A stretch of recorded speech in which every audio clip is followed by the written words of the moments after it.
All right, wake up everybody. Welcome to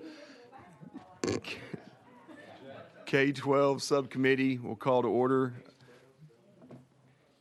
Madam Clerk, please take the roll. Representative Carringer. Representative Cassada. Chairman Sapicki. Representative Clemens. Representative Hurt. Representative Love. Chairman Reagan. Chairman White. Chairman Haston. Here. Chairman, you have a quorum. Thank you. Members, have any personal orders before we begin? All right. Seeing none, go through the calendar real quick and give you some updates. I think we might, I don't know if we have anything that, is there anything that's off notice right now, or everybody want to speak on it? I think actually some of these will be taken off notice, but I think that we might have some people that want to speak on them beforehand, so I don't really have anything now. Item number 1 on the calendar, House Bill 591 has been gen-subbed in the Senate, so without objection, House Bill 591 is off notice. Item number 2, we're going to roll a few spaces. Item number 3, we're going to roll a few spaces, and we'll try to see about getting to some of the members that are not on the committee. Who do we have in the? Yes, without objection, we will jump to item number 10 on the calendar. House Bill 2651 by Chairman Doggett.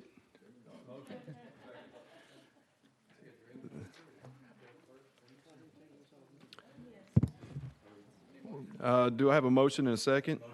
Properly motioned. Chairman Doggett, you are recognized on House Bill 2651. Well, good afternoon, Chairman and committee. This is my first ever appearance before the K-12 committee, and it is quite the honor to stand before you this afternoon.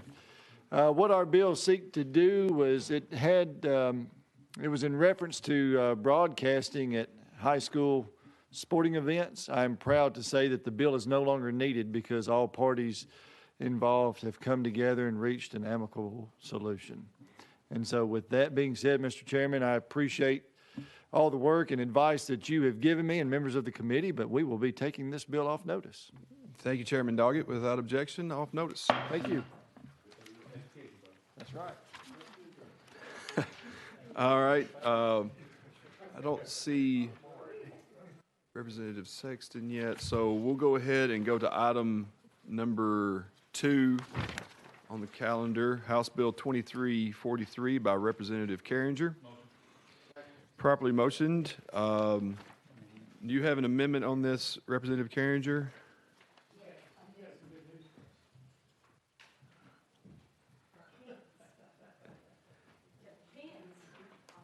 Is it 149? Is that the one? Is this? Thank you, Mr. Chairman, and I kind of have to move down here because of some of the chattering I hear up there. I understand. But also, this podium is perfect for me speaking at. So What amendment are you working off of? I am working off 015923. Okay, that's what we have. Properly motioned. Does it rewrite your bill? Does it make yes, the bill? it does. Okay, without objection, members, we'll go ahead and vote to adopt Amendment 15923. All those in favor, please say aye. All those opposed say no. The ayes have it. We are back on your bill as amended. You are recognized. Okay. Thank you, Mr. Chairman. So House Bill 2343, which is being co-sponsored with Senator Watson, it's the Education Preparation Program. And what we have found was that 32% of third graders and 26% of eighth graders are reading at least proficiently according to the 2021 TCAP results. Pre-pandemic of COVID, about 34% of third graders were reading at grade level from the 18 to 2019 data. According to Chalkbeat, currently the state of Tennessee has 44 teacher training programs, but no common requirements when it comes to literacy instruction. So the 2021 Teacher Prep Review Program Performance and Early Reading Instruction Study lists 5 major components of literacy education. One is the phonic awareness, one is phonics, one is fluency, 4th is vocabulary, and 5 is comprehensive. On average, Mississippi's teacher prep programs cover all 5 of these components as well. And Tennessee's program covers less than 3, according to the 2020 teacher prep study. Mississippi is one of 7 states that saw an increase in 4th grade literacy between 2013 and 2019. So with that, Senator Watson and I have been just working to make sure that these teacher preps include teaching those future teachers on how to teach reading and all. Thank you, Representative Carringer. Members, do you have any questions for the sponsor about the bill? Seeing none, I think we're set to vote on House Bill 2343. All those in favor, please indicate by saying aye. Aye. All those opposed say no. The ayes have it. We're on to full education. And that brings us to item number 3, also by Representative Carringer, House Bill 2345. Do I have a motion? Properly motioned. Representative Carringer, you are recognized. Thank you, Chairman, and to the committee chairmans. So this bill was brought to me for one simple reason, and it was to establish transparent way for parents and students who are dissatisfied with their current school system to see what their options might be outside of their district. Currently, LEAs are allowed to admit students from outside of school systems. This bill would give greater transparency to the process and require LEAs to adopt an open enrollment procedure for non-resident students and publish that procedure on their websites along with the identification and available spaces. So what my bill would have done, 1, was require LEAs identify the schools that have space for non-resident students. 2, establish a lottery procedure to prevent cherry picking. 3, show what the fee would be for non-resident students to attend. 4, set a deadline for schools to get back to non-resident students that have applied to let them know whether their enrollment request is accepted or denied. 5th, would give parents have complete clarity as to the options outside at the district in which they currently reside. And just one little example, because I represent Knox County, and I'm sure everybody, other than everyone in the host state of Tennessee, but all over the U.S., heard about what federal judge put on the mask mandate for Knox County schools, students and all. So this at that time would have given those parents in Knox County the ability to go to the surrounding counties to find out if there were, available spaces that they could have sent their child if the school offered something, and certainly not the mask mandate that some of them were so much against. So just having that flexibility for parents to have that choice. Now, what the bill did not do was it did not require schools to make alterations in the structure or capacity of a school. 2, it did not require a school to hire more staff to teach non-resident students.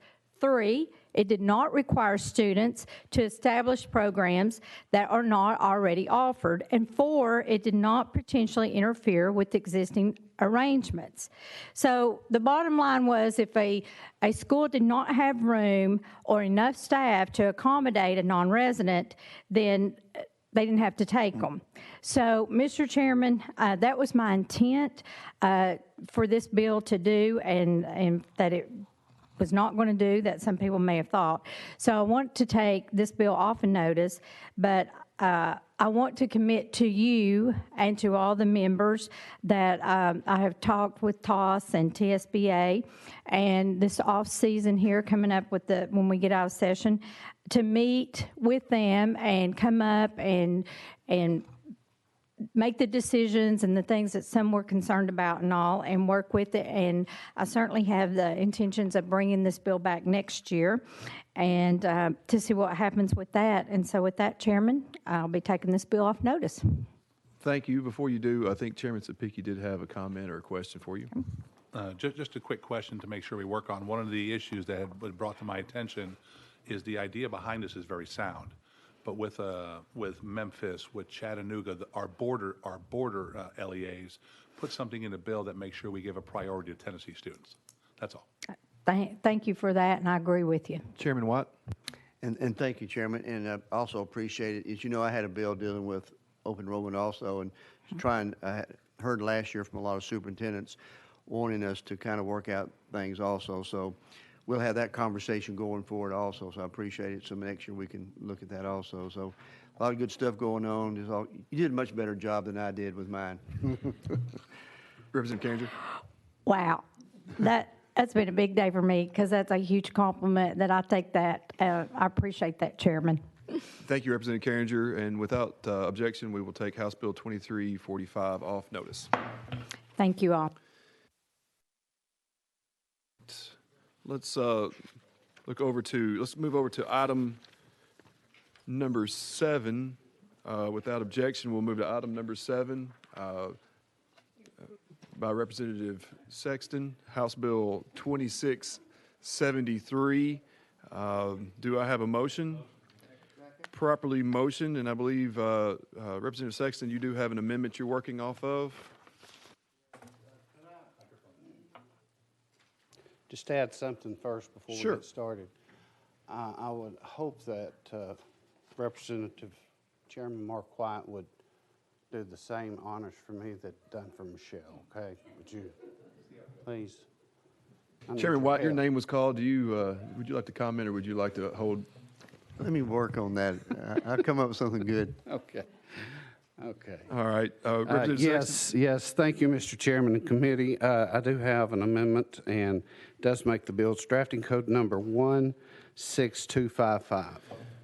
That's what we have as well, and I believe it does rewrite the bill. So without objection, members, let's go ahead and vote to adopt Amendment 16255. All those in favor, please indicate by saying aye. All those opposed say no. The ayes have it. We are back on your bill as amended. You are recognized. What this bill does is it sets a definition for anti-Semitism, and I'll give you just a little bit of history. The history that the U.S. has had with Israel and the Jewish people. The U.S. Department of Justice and the U.S. Department of Education have concluded that Title V of the 1964 Civil Rights Act, which prohibits discrimination on the basis of race, color, or national origin, and prohibits discrimination against Jews. The problem is that according to the FBI's hate crime statistics, Jews continue to be the most targeted group for hate crimes in the U.S. The challenge is addressing these incidences in the lack of consensus-driven working definition by which to evaluate allegations of anti-Semitic acts. So in other words, they really don't have a way to determine what these anti-Semitic acts are. And so in doing so, what this bill does, it proactively adopts and codifies the International Holocaust Remembrance Alliance, which is the IHRA definition of anti-Semitism. And this is generally, even Governor Lee referenced this in his proclamation for the Holocaust Remembrance Day. So already we have 816 entities worldwide that has included this, 37 countries, Florida, Texas, Iowa, the U.S. Department of State, U.S. Department of Justice, U.S. Department of Education, and 314 educational institutions globally. Adopting this global recognized definition gives the LEAs, an institution of higher education, in this case, a tool that they can use to effectively evaluate whether alleged actions are anti-Semitic. So that's what this bill does. It gives a definition, and that definition is set by the IHRA, and it's globally recognized, and There's been a lot of work done on this over the years, and I think all interested parties has come together, and they've agreed that this is the best way to go about it. And I'm carrying this bill, of course, for Speaker Sexton, and so I'll be glad to answer any questions. Thank you, Representative Sexton. Members, do you have any questions for our sponsor? Question has been called. Oh, I'm sorry. Oh, would you withdraw? We did have somebody down for testimony. All right. Without objection, members, we will go out of session and bring up our guests for testimony. Out of session. Please make sure just to come up and state your name and who you represent, and we will have 3 minutes for your comments, and then we will open it up for any questions. Welcome. Thank you. My name is Deborah Olashansky, and I serve as the Community Relations Director for the Jewish Federation and Jewish Foundation of Nashville and Middle Tennessee. I'm here, though, on behalf of all 4 of our Jewish federations across the state: Chattanooga, Knoxville, Memphis, and of course Nashville, and we thank you for the time to speak today. Together, our 4 federations represent the 25,000 Jewish residents and citizens of Tennessee. We'd like to express our support for House Bill 2673 as amended, and we want to thank you for your support of it. We think it's important to have this House bill approved so that the state of Tennessee can adopt the International Holocaust Remembrance Alliance definition of anti-Semitism. Part of my role as CRC director is working with families whose children have experienced anti-Semitism in the school, and I believe that having a more unified definition will help the schools in responding to those incidents and help us to help those families. So with that, I'm happy to take questions if there are any. That concludes my comments. Thank you. Thank you for your time today. Does members, you have any comments or questions for our guest? Representative Clemens. Thank you, Mr. Chairman, and thank you for being here today. And I'm just curious, what other things, this is a resolution, what other type of things can we do? Because the anti-Semitism is on the rise. I think that's undisputed. The percentages of Jews in America and Jewish families who have suffered or been the target of anti-Semitism is on the rise, and the percentages are high. So what else do you think we can do as a body to address that beyond this resolution?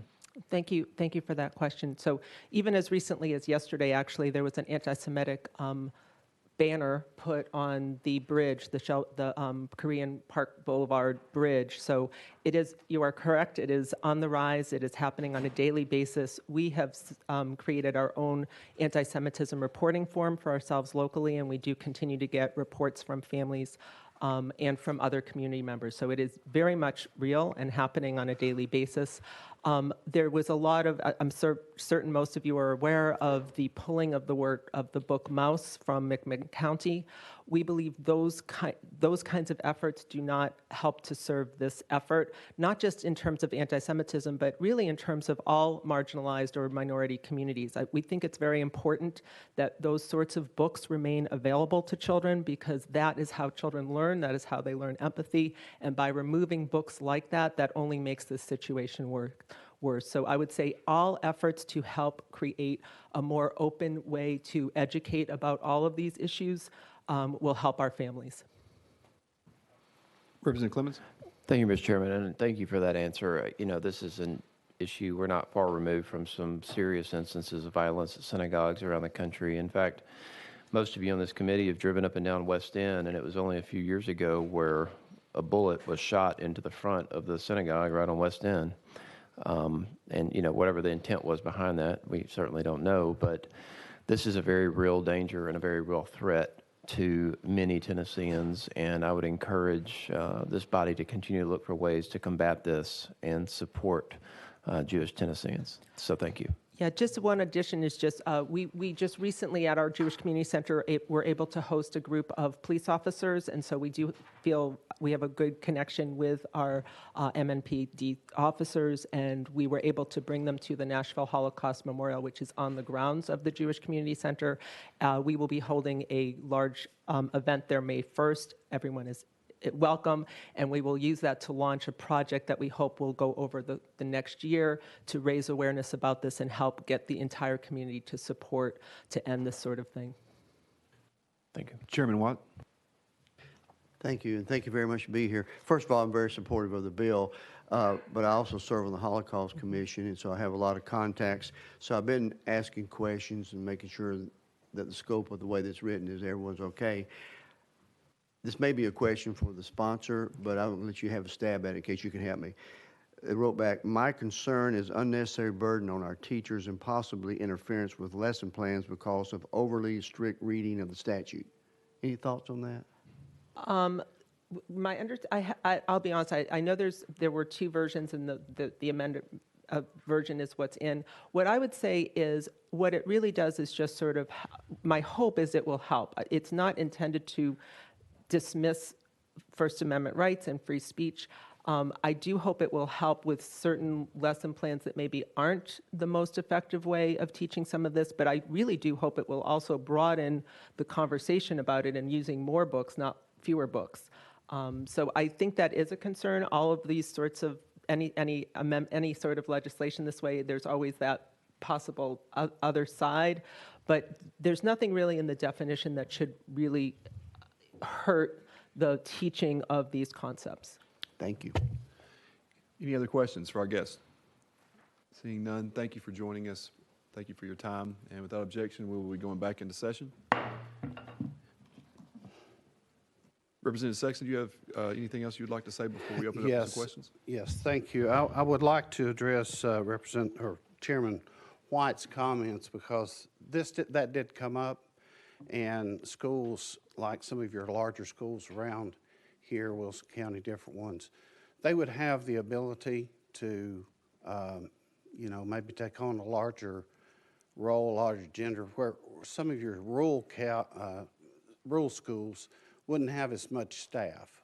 And so what we tried to do was just to make sure that we didn't give them a mandate and that they had to do certain things, but leave it a little bit open-ended, give them the definition, and let them set their own policies to where that they could handle it.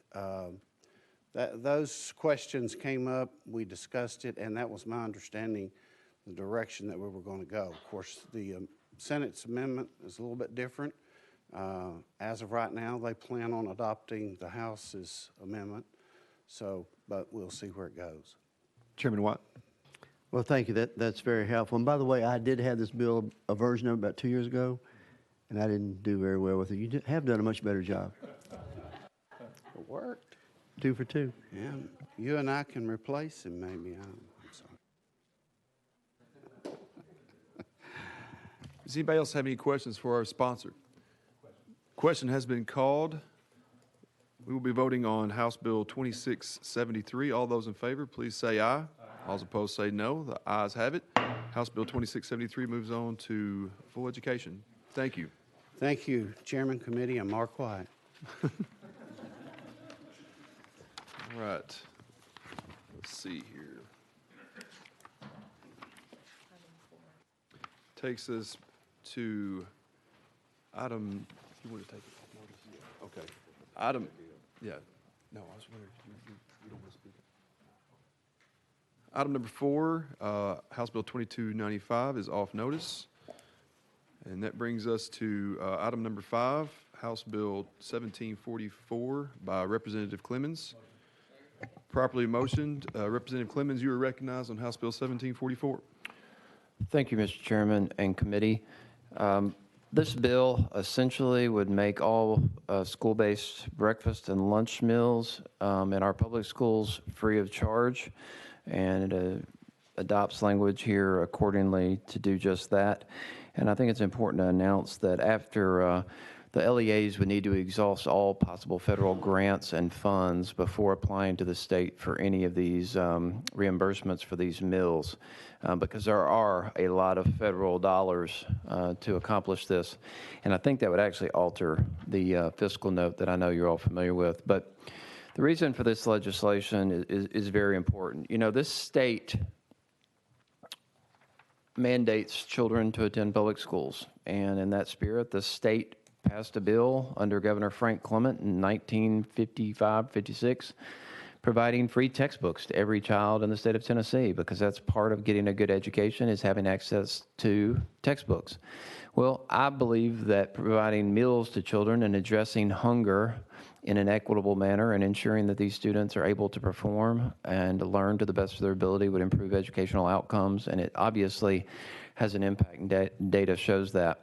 90% of parents in Tennessee, according to a Vanderbilt Child Health poll that was released in earlier this month, 90% of parents say they support continuing providing lunch and breakfast at school for no cost, as many schools did during the pandemic. The poll polled more than 1,000 Tennessee parents, and nearly half of parents reported using some food assistance program within the last week of being polled, with nearly a quarter relying on free lunch at their children's school. And almost 10% of parents polled said they sometimes or often could not afford enough food. This poll had some interesting results. And providing free lunch for children at school would help meet the basic nutritional needs children require to succeed in the educational environment. When asked about their household's ability to afford food over the past 12 months, over 30% of parents reported some level of food insecurity within the past year. Nearly 45% of parents reported their families received support from a food or nutrition assistance program, including free or reduced meals. Regardless of their own level of food security, 90%, again, of Tennessee parents support free school meals for children in the state of Tennessee. Even brief periods of food insecurity can be attributed to mental and behavioral health challenges for children and adolescents. Providing free breakfast and lunch at school for all children is one method that can be employed to support the mental well-being and educational attainment of Tennessee students, and it is well supported, again, by 90% of the parents. We all talk about ACEs. We all talk about ways to improve educational performance and outcomes. Addressing the hunger issue is one data-proven, scientific-proven way to do this. As many of you know, I've introduced legislation for the past 4 years to eliminate lunch shaming. That was a result of children being stigmatized or discriminated against in some way because of having accrued a school meal debt, which we all, I think, can agree, and I think did agree. That's not the fault of the child.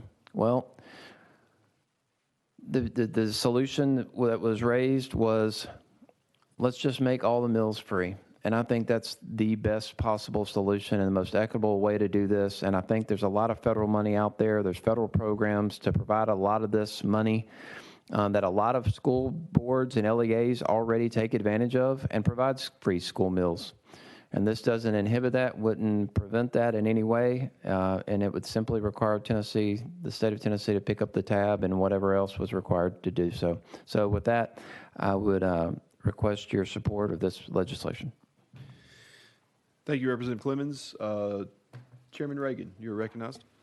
Thank you, Mr. Chairman. And to the sponsor of the bill, I assume, sir, that you're familiar with TCA 39-15-401 concerning child abuse, and specifically subparagraph B, which says any person knowingly abusing or neglecting a child under the age of 18 years of age so as to adversely affect the child's health and welfare commits a Class A misdemeanor, provided that if the abused or neglected child is under 8 years of age or less, the penalty is a Class E felony. That said, the reasoning behind willingly starving a child while they are under school supervision is one that I would never hope or ever hope to understand. And the concept of lunch shaming is used to deflect parental responsibility under the guise of tolerance. If a guardian has the means, they should not depend on others to provide for their children. The responsibility of parenthood should not shift to the taxpayer. Parents are readily taking advantage of resources allotted to low-income families already. This bill would reassure behavior by parents who can't afford it to dodge their responsibilities. Hardly an example we want to set for ordinary citizens. Again, knowingly neglecting or abusing a child by denying them paying for their food is child neglect. I, sir, do not support the concept that parents should dump their responsibilities onto taxpayers. If they can't afford to pay for their children's schools, lunch, they should. Thank you. Representative Carringer, you're recognized. Thank you, Chairman. And I understand what my colleague to my left and to my right are saying, but I also have worked in schools, and I see what the burden this puts on the teachers and the administration and all the schools also, in terms of the child getting up to the line and not having lunch money, and then they spend a lot of time on making sure. So, you know, it would be nice if this was something that was all included in our textbooks and all, to kind of take the pressure off of the teachers and administrations in all these schools that do deal with it. And I understand there are lots of families that this is not a burden for, that can provide and make sure their kids have either their lunch or their lunch money every day. But it's unfortunate that not all of our children across the state and even in the U.S., not everybody's is fortunate enough to have parents. They don't get to choose their parents, and so they don't always have my children didn't have to worry about. They either had their lunch that I packed for them every day, or I made sure they had their lunch money. So I understand what both colleagues are saying, and it's just a tough decision, because I see how much time the schools spend on this issue, and I also have seen where kids, I don't know if you would say the word bullied or whatever, but you know that the kids know that they don't have the resources, and they are there for free lunch or reduced lunch. So, you know, it's a tough. I understand both sides, so it's a really tough decision there, because what we want is the best for the children, and something that maybe a child doesn't have to grow up having that label and remembering that. So that's tough. I just wanted to comment that I understand both sides, and I see both sides, so thank you, Chairman. Chairman Sapiki? A question for the bill sponsor. So I believe you did speak about your intent of there's already federal funding for free and reduced lunches. Your bill would not affect that. All that federal money and all that grant money would still be expended first, and then your intention would be is that all the children that don't qualify for that, that's where your bill would come in to overlay. Is that correct? Well, yeah, Representative sorry, Mr. Chairman. Yeah, so there are there's free and reduced lunch programs and SNAP programs that exist and provide funding depending on how the state would structure it. So we could still pull down those dollars for the students who qualify them to cover the cost of their lunch, because that flows to the state. And then there's also the grants, for instance, Metro Government of Nashville and Davidson County and other counties have taken advantage of, even before the pandemic. That was a Department of Agriculture grant that allowed all children to get free meals. So there are various grants out there in addition to the SNAP program that the federal government already provides using existing tax dollars. And I would like to see the state of Tennessee take all those dollars, and then anything left over, the state of Tennessee could budget accordingly and pick up that tab. I honestly, the fiscal note, I think it's a little inflated based on all the value of all those federal programs, but that's not what we're here to debate. But yes, that's my intent, just to answer your question. Chairman Sapigi? And because this is our final calendar here, and I'm assuming we're working forward to closing this committee today. I'm willing on some good faith from my colleague from Davidson, if you could possibly talk to fiscal and ask them what the total would possibly be, and then break out the federal dollars so we can kind of see what this will look like, because I know you're going to be facing a huge challenge in finance here. But I would like to just be able to discuss this next week if possible, with all the data in front of us on financing to see what it's going to look like, and then maybe we can make a better informed decision next week, just trying to respect this committee with being able to close this committee. Representative Clemens? Yeah, I obviously would love to see that myself. I think we deserve to see the data and how it's broken out and what's possible and what's not. I certainly don't want to put our state into a fiscal corner in any respect with any legislation. And obviously, the governor's budget amendments released today, and this isn't in it. So I think, if I got out of education, I obviously have to battle in finance, but I would love to see some progress towards this end, because regardless of where you stand on the issue, the data supports making sure that every child is fed and prepared to perform up to their utmost ability. And regardless of parental responsibility, most parents, a lot of parents can afford to pay for their textbooks. A lot of parents can afford to pay for air conditioning and heating and their child's own desk, or even send in a private school. But the children attend public school, and our state mandates for children to attend school. And, if we're going to mandate them to do this, we give them free textbooks, we give them all this other stuff, regardless of the fact that some people can't afford it on their own. Meals is a natural,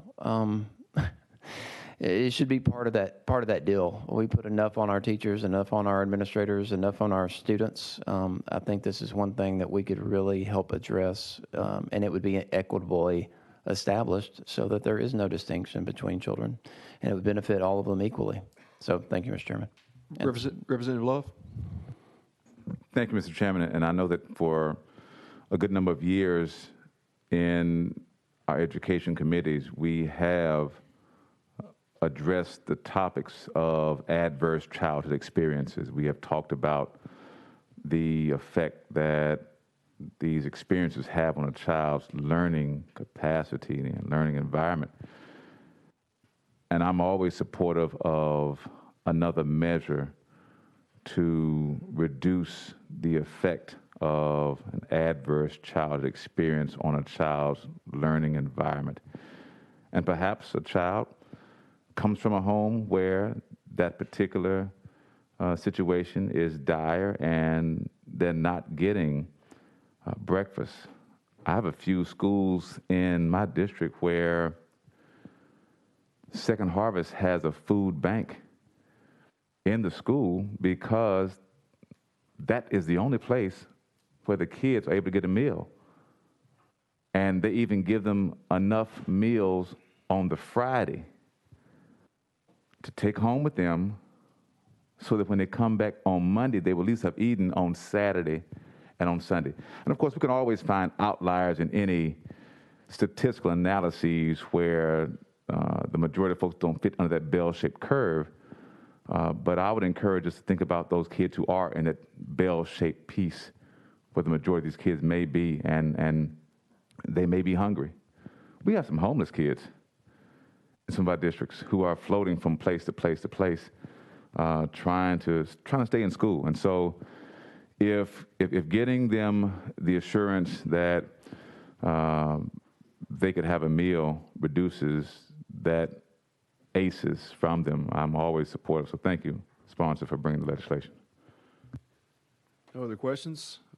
Question has been called. We'll be voting on House Bill 1744. All those in favor, please say aye. Aye. All those opposed, say no. No. Ayes have it. House Bill 1744 moves on to full education. Let's see. All right. We'll be at item number 6 on the calendar, House Bill 2092 by Chairman Sapicki. We'll be working off an amendment, Mr. Chairman. All right, and I believe it is, 01, it's an untimely file amendment, Mr. Chairman. all right, I need a motion to consider. All right, we are voting to consider the untimely filed amendment. All those in favor, please say aye. Aye. All those opposed say no. The ayes have it. And it's drafting code 16769, is that correct? Correct, sir. Yes, sir. Do I have a motion? Motion and a second, and it does make the bill. Yes, So sir. without objection, members will go ahead and vote to adopt Amendment 16769. All those in favor, please say aye. Aye. All those opposed say no. The ayes have it. We are back on your bill as amended. You are recognized. Members, I do apologize right off the bat on this. I know this committee is trying to close. Something's been brought to my attention here at the last second.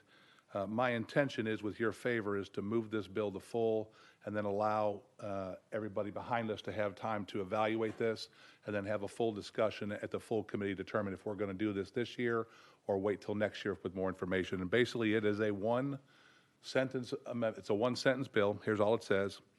Each LEA shall ensure that the LEA provides direct instruction methodology for students in grades kindergarten through 4. That's the entire bill. I can give a brief explanation about what direct instruction methodology is. It is all students can learn when taught correctly, regardless of history or background.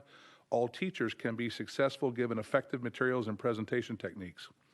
Direct instruction is a teaching method extensively tested and proven to turn all students into confident learners, including at-risk, ESL, special education, and on-grade level students.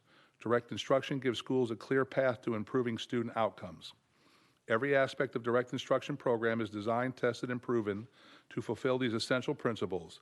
The lessons are explicit with purposeful instruction designed to develop skilled and confident learners, intensive, allowing teachers to cover more than 1 year's worth of material in a single year, and consistent, allowing students to focus on the material they are learning. Interactive with quick pacing and group responses that keep all students engaged. Representative Carringer made reference to Phonics that we've just passed last year. Phonics is a tried and true that has been used for a long, long time in education, and one of the key tenets of that is direct instruction methodology, where the teacher stands in front of the class and imparts the wisdom and knowledge of what they're trying to teach to our students. That's it, Mr. Chairman. I'll answer questions if I can, and like I said, my intent was if this moves on, it'll allow everybody behind us to investigate it some more, and then they can give us more information next week. Thank you for that explanation. Chairman White, you're recognized. Thank you, Chairman. So is the intent of this, is this that direct instruction will be the only method in Tennessee or an option? Chairman Sapigi. In regards to Phonics, what we just got done passing, one of the key components of that is direct instruction, where the teachers are working directly with those students one-on-one or in a classroom setting. What the bill says is each LEA shall ensure that the LEA provides direct instruction methodology for students. So we are spending money in our EPP programs now to teach Phonics. One of the key components of teaching Phonics is the direct instruction. So making sure everything syncs up together. Chairman White. Does this have any effect on other pedagogical styles of teaching? You've got Montessori, you've got inquiry-based and things. How would it affect our teachers' flexibility on these? Chairman Sapigi. Our hope would be able to work in conjunction with them with incorporating all those into the direct instruction of taking the techniques of Montessori and just saying, we just want our teachers to teach in front of our students. Basically what it is, it's to prevent, for instance, a teacher wanted to use audio-visual the whole time and that's it, or virtual the whole time and that's it, or going to a computer and just putting the kids in front of a computer and saying, learn. What we're saying here is we want you to interact with your students, we want you to help teach your students, engage them, go back and forth with them. That's what direct instruction methodology is. One last. Chairman Watt. May I ask, this came up, is where this came from or this thought process? Chairman Sapigi. So I was having some conversations with some superintendents, and we were talking about the new Phonics bill we passed and the literacy bill, and I was asking them how it's going, and they were saying, well, it's going well, but there's really no direction from the state of what technique they want us to use. And so I said, well, what are you talking about? And they're saying, well, normally in the old days, and I'm probably dating a lot of educators here, in the old days you used direct instruction methodology to teach the students, where the teacher stood in front with a lesson plan and worked with the students and taught the students and interacted with them back and forth. And they said there's really no direction from the state on how they want us to do that. So it would be better if we did this as a state to say, this is what our intent is when you teach Phonics. The problem is I wish I had more time, but this is it. And so that's why I commit to this committee is I'm willing to have a more in-depth discussion next week, let the people behind us weigh in on this to figure out if this is good or not. If it's something that we need to wait till next year, I'll be happy to wait till next year. If it's something that they say, yeah, this would help our students, we can continue on and move it. Representative Love? Thank you, Mr. Chairman. That was along the lines of what I was going to ask. It's a Montessori school in District 58, and it does two, as a matter of fact. They do good work, and my concern would be how it would affect them. So would direct instruction be the only method that a school could use, or could they use Montessori method also? Chairman Sabiki? If the Montessori methodology has to do with direct instruction, they'd be fine. I think the question we need to reach out to is, how do you teach, and would this bill adversely affect you? If we need to tweak the language to make that so it wouldn't hurt them, we can do that. Okay. We're just up against it right now with this committee hopefully wrapping up today. If this is a good idea and we can tweak it to make it even better, let's do it. If it's something we can't, then we can just put it, I can take it off notice in the full committee. Representative Love? And so I think I hear what you're saying, I believe, which is that perhaps we need to define what we mean by direct, so that it's not going to be, I know we got a lot that we're going to have teachers looking at, and I just don't want to do something that will make them feel as if they have to change their whole style. Mm-hmm. Thank you, Mr. Chairman. Thank you, sponsor. Chairman Sabiki? And like I said, I hope we could reach out to everybody within the next week, and when we come back to the committee next week, have that input, have that information to where we may have to change a word, change some language in here, if it helps. If this bill doesn't help, then we'll just take it off notice and move on with life. Any other questions for our sponsor? And I think it is a substantial bill, and considering the clock that we're kind of underneath right now, with the assurances that we can have a chance for everybody to weigh in and have a chance to move forward, I think that's understandable if it's the will of the committee. Without objection, we'll be voting on House Bill 2092. All those in favor of sending it to full, please indicate by saying aye. Aye. All opposed say no. The ayes have it. On to full education. Am I next? I'm going to hand the gavel down to Chairman White.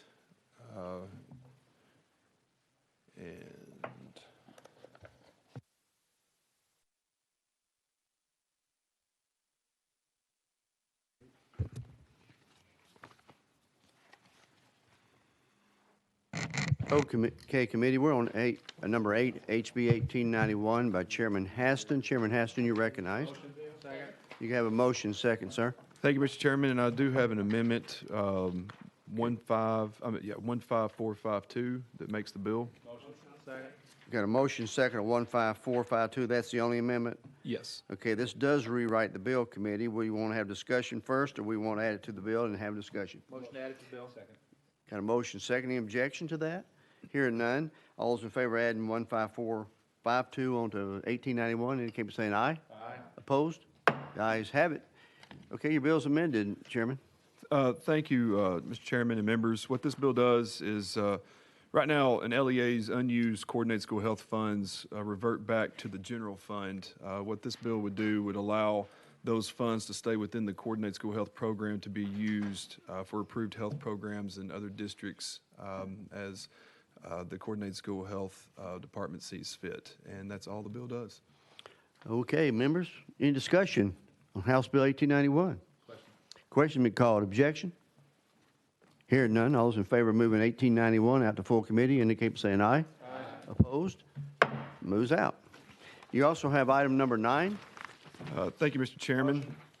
You have a motion and a second. Discussion? Actually, I have also be working off an amendment here that rewrites the bill, drafting code 15146. You got a motion second on your amendment. It rewrites the bill. Any objection to adding it to the bill for proper discussion? Hearing none and no objection, all those in favor of adding 15146 on the House Bill 2300 indicate by saying aye. Aye. Opposed? The ayes have it. You're now on your bill as amended. You may explain. Thank you, Mr. Chairman. This is an ERIC bill. What this does is it requires a high school student who completes an early high school graduation program to be counted as enrolled, thus protecting LEAs from funding loss. This would be addressed if TISA does pass. It would be addressed, but since TISA wouldn't go into effect for another school year. This would immediately go into effect for the next school year if it was able to pass out all the way through on both sides. And that's what the bill does. Okay, members, that explanation, we're going to open for the committee for asking questions or discussion. I've got a question called. Any objection to that question? Seeing none, all those in favor of moving HB 2300 to full committee indicate by saying aye. Aye. Opposed? Moves out. Thank you, Mr. Chairman. Thank you, Mr. Chairman and committee.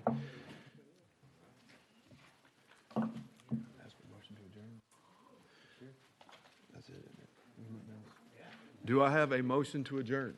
Motion to adjourn. Motion to adjourn. We are closed to the subject, the call of the chair. Thank you, everybody, for your attention. We stand adjourned.